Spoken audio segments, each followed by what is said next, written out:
আহা, হায় হায়, 1 মিনিট ভাইবে, কোনো এক বেনামাজি কেউ যদি এখানে থাকো ভাই, 1 মিনিট ভাইবে, আজকেই ভাইবে, ঘুমাইবার আগেই ভাইবে। নবীজি জিজ্ঞেস করবে, উম্মত, আমি 23 বছর উম্মত, হাসরের ময়দানে নবী বলবে, আমলনামা দেখাইয়া বলবে, প্রত্যেককে সুপারিশের জন্য নবীজির কাছে চাইতে হলে আমলনামা জমা দিতে হবে। ওমা, সুপারিশের কোনো কাগজপত্র নাই, কথা কোনা, কোনো নিয়ম কানুন নাই নাকি? হ্যাঁ, কোনো ফাইল জমা দিতে হবে না তো? তো নবীজি তো দেখবে, নবীজির সামনে তো আপনাকে বলতে হবে, ইয়া রাসূলুল্লাহ, এই যে আনিসুর রহমান আশরাফি, এইটা আমার ফাইল, আপনি দেখেন, আমার জন্য একটু সুপারিশ করেন আল্লাহর কাছে। আল্লাহর নবী দেখবে 30 বছর সুদের ব্যবসা, 60 বছর বয়স, 60 বছর পর্যন্ত বিড়ি সিগারেট খাইয়া গেছে। 30 বছর, 60 বছর বয়স, কোনদিন গালি ছাড়া কথা বলে নাই। ছেলেটা বেনামাজি, মেয়েটা বেপর্দা, স্ত্রী বেপর্দা। মৃত্যু পর্যন্ত আমার উম্মতের ঘরে প্রতিদিন রঙিন টেলিভিশনে নাচ গান নর্তকীর ছবি চলছে। তার ছেলে মেয়ে নাতি নাতনি বসে নাচ গান নাটক সিনেমা দেখে গেছে। কোনদিন গালি ছাড়া কথা বলে না। হালাল রোজগার বলতে কিছু নাই। ফজরের নামাজ 1000 পৃষ্ঠা উল্টাইও, ফজরের নামাজ বলতে কিছু নাই। আল্লাহর কসম, আমরা উর্দু কিতাবে পড়ছি, নবীজি চোখের পানি ফেলে দিবে, নবী কাঁদবে, আল্লাহর নবী কাঁদবে, বলবে, উম্মত, আমি সেই নবী যে 23 বছর তোদের জন্য কেঁদেছিলাম। আমি সেই নবী যে পেটে ক্ষুধার কষ্টে 2টা পাথর বাঁধছিলাম। আমি সেই নবী তায়েফের রক্তে যে সমস্ত শরীর রক্তাক্ত করেছিলাম। উহুদের দান শহীদ করা রক্ত নিয়ে ময়দানে পড়েছিলাম বেহুশ হয়ে। আমার এত রক্ত, আমার এত চোখের পানি, আমার এত ক্ষুধার কষ্টের বিনিময়ে উম্মত এই আমলনামা, তুমি আমারে এত বড় বেইজ্জতি কেমনে করলে? আমি কেমনে আমার আল্লাহর সামনে এটা দেখাবো যে আয় মাওলা, এটা শ্রেষ্ঠ নবীর, শ্রেষ্ঠ উম্মতের আমলনামা? বলে, কোন বাপ যদি 8 বছর ছেলেটাকে ইউনিভার্সিটিতে পড়ায়, তো গরিব বাপ তার ছেলেটাকে মনে করেন ভিটা মাটি বসত সব বেচ্চা, নিজে না খাইয়া ছেলেটার 1 লাখ লাখ টাকা পড়ালেখার খরচ দিছে। 8 বছর পরে, 6 বছর পরে বাপ রেজাল্ট সার্টিফিকেট দেখতেছে যে ফেল।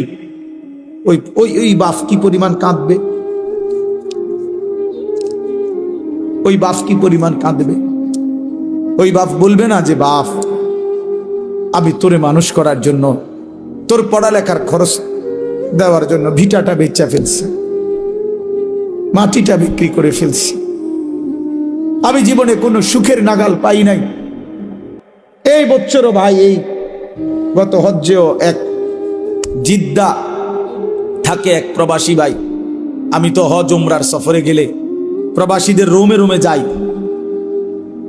আমি আজ 32 বছর সৌদি আরব জিদ্দায় পড়ে আছি। কেউ 18 বছর, কেউ 16 বছর। জীবনের এই সুখের সময়টা যারা কাটাইছে বিদেশের জমিনে, যৌবনের পুরাটা টাইম শেষ করে দিছে বাপ। বিনিময় সেই বাপ যখন দেখে তার ছেলেটা ফেল, তখন সে বলবে, বাপ, তুই আমার এটা কি দেখাইবি?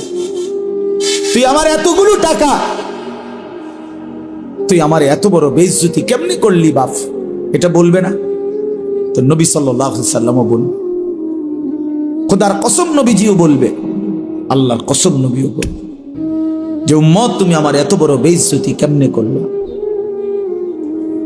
আমার এতগুলো চোখের পানির এভাবে কেমনে ফিরায় দেব? এই জন্য একজনই, আমি আবারও বলছি, আমি সংখ্যায় বিশ্বাসী না। কয়জন শুনছে? খোদার কসম, আমার এটা কোনো ফিকির না। আমি এক ফিকিরের বিশ্বাসী, যে একজনই বুঝেন, একজন প্রিয় নবী সাল্লাল্লাহু আলাইহি সাল্লাম এবং সাহাবায়ে কেরামের কলিজার মধ্যে এই ফিকির ছিল মৃত্যু পর্যন্ত, যে আল্লাহ পাকের এক এক বান্দা কিভাবে জাহান্নাম থেকে বাঁচবে, এটাই ফিকির। এটাই আমাদের জিন্দেগি।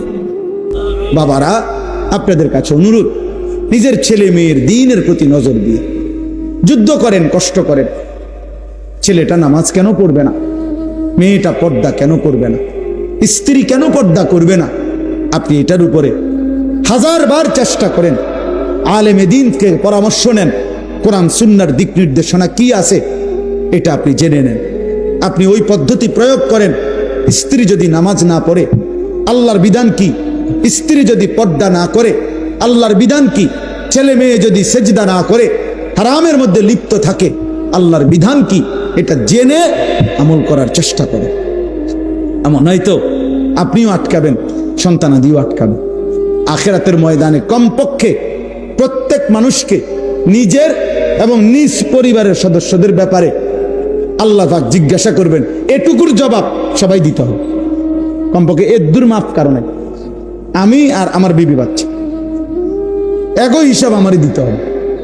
তোমার বিবি বেনামাজি হলো কেন? বেপর্দা হলো কেন? তোমার ছেলে মেয়ে নামাজ পড়লো না কেন?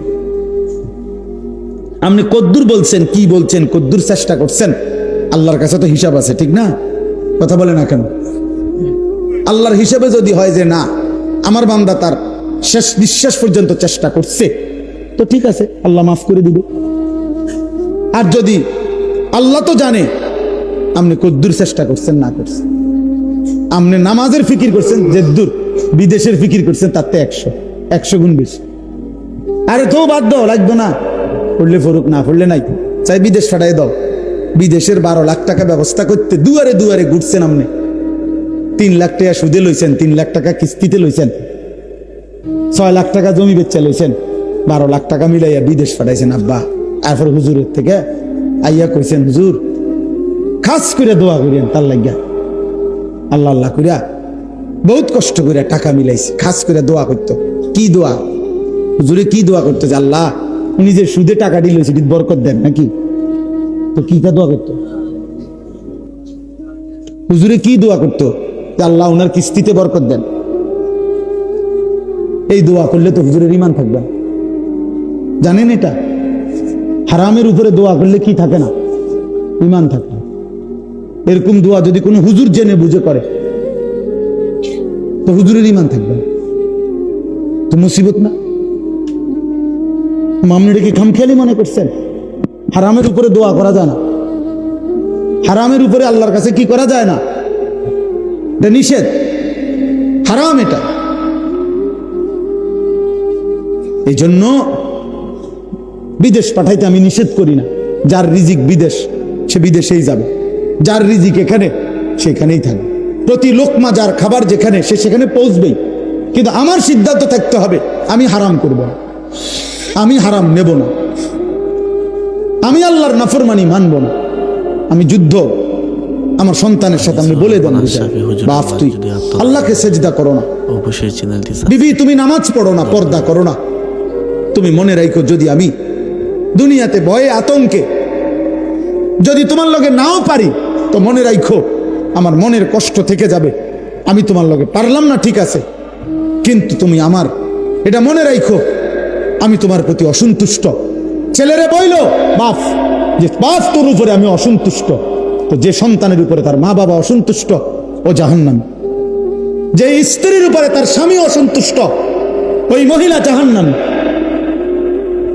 তো তুমি তারে বলো, তো নামাজ পড়বি না বেটি, পর্দা করবি না বিবি, তুই আমার হুমকি দাও, ঠিক আছে, তুই আমার জেল খাটাইবা, তুই আমার নারী নির্যাতন মামলা দিবা, ঠিক আছে যাও, কিছুই করতে পারলাম না তোমারে, তো এর মনে রাখো আমার কলিজারা তো আটকে থাকতে না।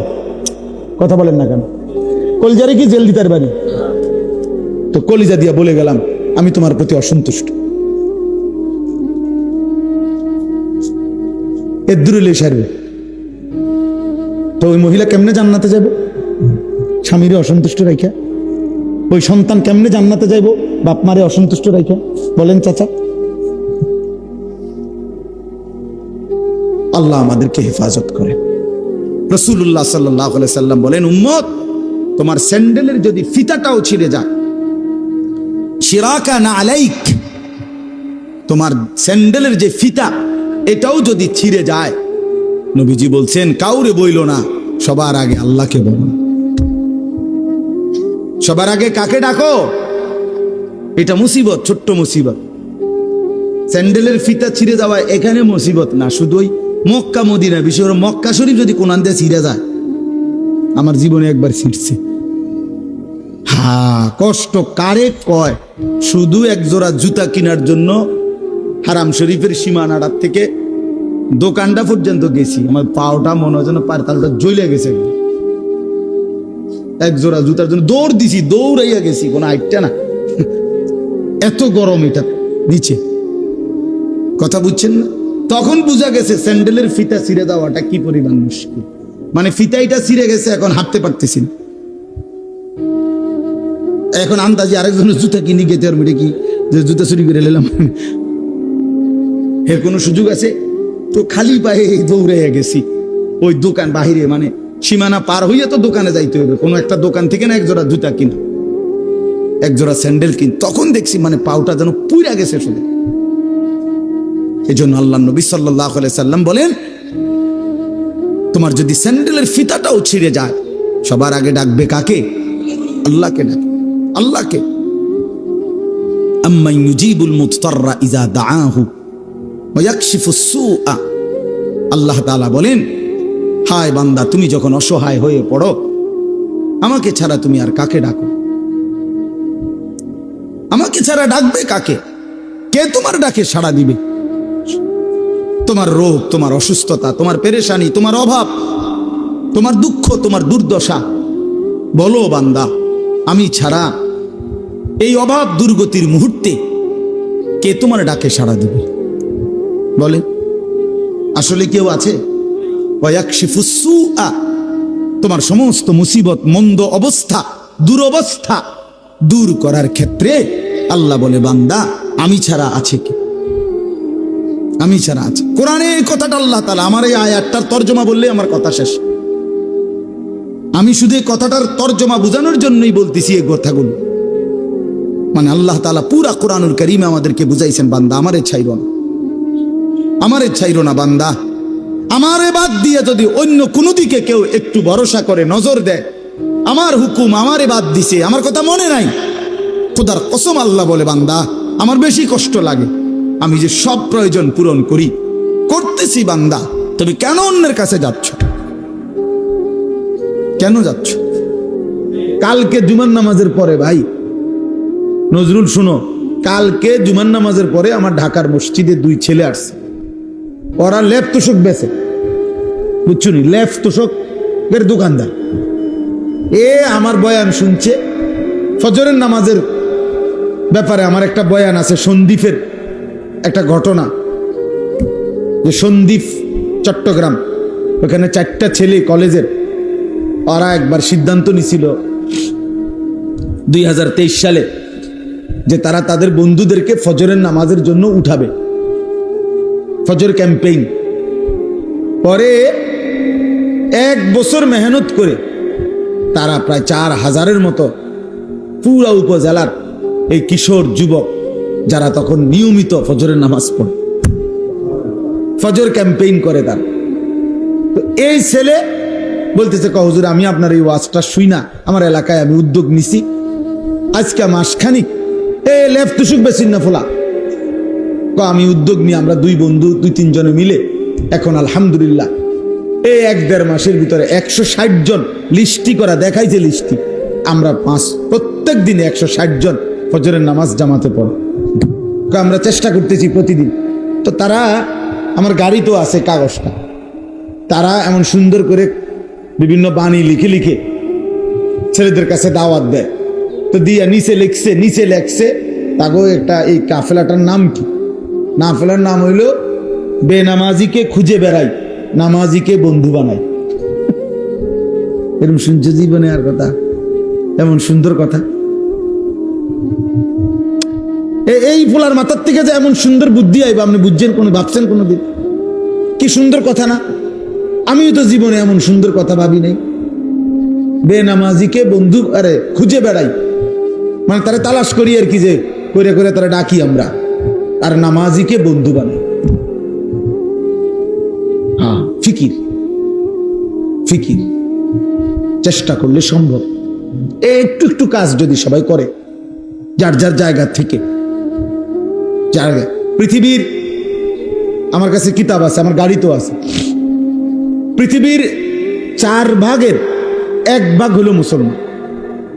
সারা পৃথিবীর জনগোষ্ঠীর 4 ভাগের কি 1 ভাগ হলো কি মুসলমান, 1/4, 4 ভাগের 1 ভাগ।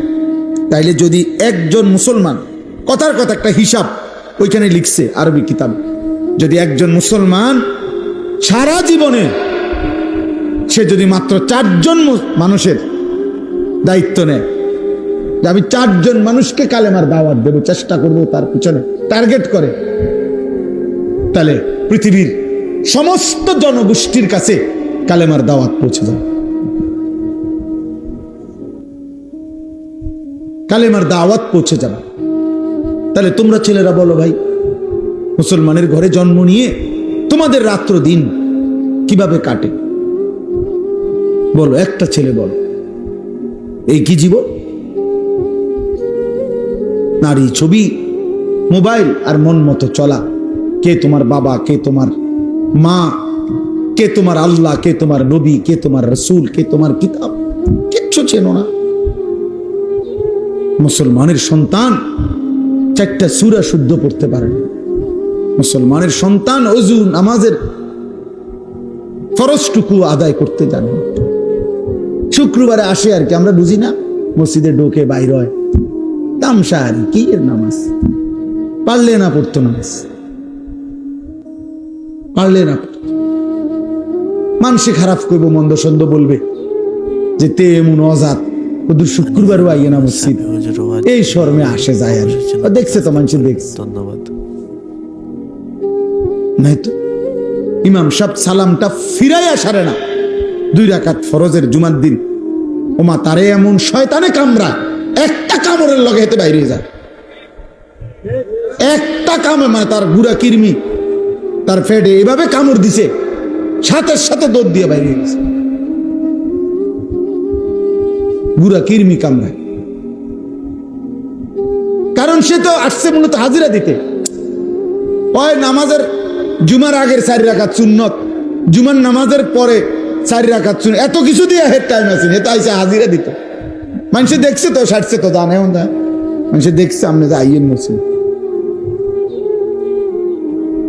নাই তো 4 রাকাত সুন্নত জুমার নামাজের পরে, এটা ইমাম সাহেবের বাফের সম্পত্তি। কথা বলেন না কেন? এটা যদি সবার জন্য দরকার না হইতো তো ইমাম সাহেব পড়ে কেন? সামনের কাতারের মুসল্লিগুলো পড়ে কেন? বয়স্ক চাচারা পড়ে কেন? ওনারা বেকুব এই কারণে, ওনারা বোকা এই কারণে। তাহলে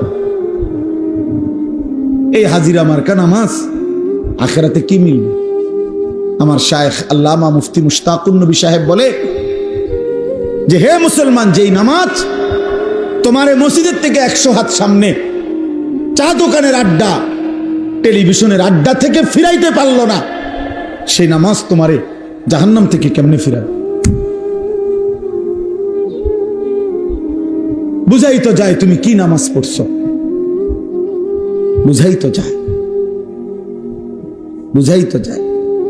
নামাজের মধ্যে যদি ওই যে আপনি লাল কালি দিয়ে যদি ভুল দাগ দেন, তো এরপরে আর সাদা লেখা পাইতেন না, পুরাটাই কি হয়ে যাবে?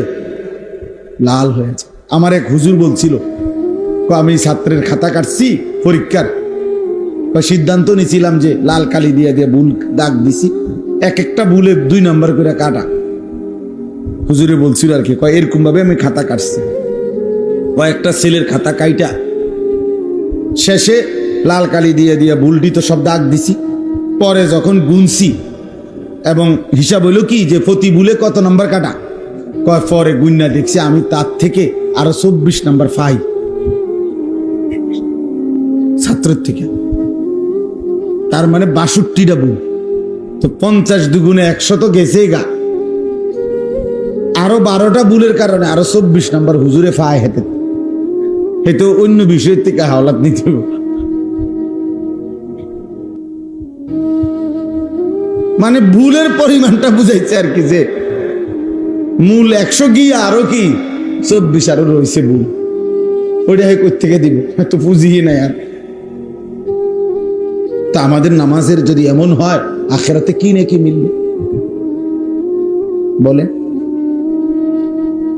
কি নাকি মিলবে? কথা তো ছিল, আল্লাহ তাআলা কোরআনে বলছেন নামাজ গুনাহ থেকে ফিরায়, বলছে না? কথা বলেন না কেন? নামাজ গুনাহ থেকে ফিরায় কিনা আল্লাহ বলছে কিনা? ইন্নাস সালাতা তানহা আনিল ফাহশাই ওয়াল মুনকার। তাহলে এখন নামাজ যদি গুনাহ থেকে না ফিরায়, তাহলে বোঝা গেল আল্লাহর কথা, আল্লাহর কথা কোনটা? আপনার কথা সঠিক না আল্লাহর কথা সঠিক? তো তাইলে নিশ্চয় আমার নামাজে ত্রুটি, নিশ্চয় আমার সেজদাতে ত্রুটি।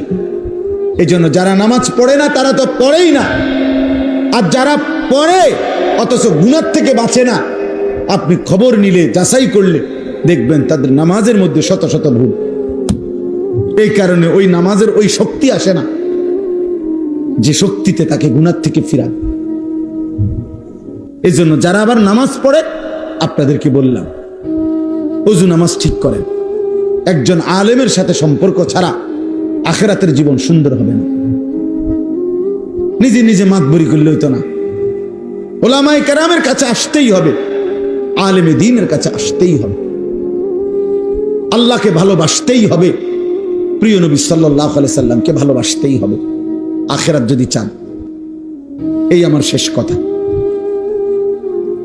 আজকে জওয়ান বলেন, বুড়ো বলেন, বাচ্চা বলেন, শিশু বলেন, সবাই যেন প্রতিযোগিতা করতেছে কিভাবে নবীজির সুন্নত ত্যাগ করা যায়।